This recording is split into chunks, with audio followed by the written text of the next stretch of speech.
চোটের জন্য আইপিএলের প্রথমার্ধে নেই, তবু হায়দ্রাবাদের কামিন্স এখন থেকেই স্বপ্ন দেখছেন ফাইনাল খেলার। চোট পাওয়ার কারণে জুলাইয়ের পর থেকে মাত্র একটিই ম্যাচ খেলেছেন। টি-20 বিশ্বকাপ খেলতে পারেননি। সেই প্যাট কামিন্স আইপিএল শুরু হওয়ার আগেই ফাইনাল খেলার স্বপ্ন দেখছেন। জানিয়েছেন সব ঠিক থাকলে তিনি আইপিএলের দ্বিতীয়ার্ধ থেকে খেলতে পারেন। আইপিএল খেলতে ইতিমধ্যেই ভারতে চলে এসেছেন কামিন্স। বুধবার চিন্নাস্বামী স্টেডিয়ামে হালকা অনুশীলনও করেন। পরে ফাঁকা নেটে বলও করেছেন। এই মাঠেই প্রথম ম্যাচ খেলতে নামবে হায়দ্রাবাদ।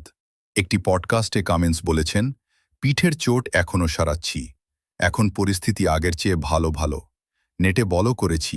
আইপিএল শুরু হচ্ছে। প্রথম দিকে হয়তো খেলতে পারবো না, তবে খুব তাড়াতাড়ি মাঠে ফেরার চেষ্টা করব। বল করা শুরু করেছি। এখন 3 দিন অন্তর বল করছি। প্রতিযোগিতার মাঝামাঝি যাতে সুস্থ হয়ে উঠতে পারি, তার জন্য পরিকল্পনা করেছি। সব ঠিকঠাক থাকলে আইপিএলে দ্বিতীয়ার্ধে এবং ফাইনালেও খেলতে পারব।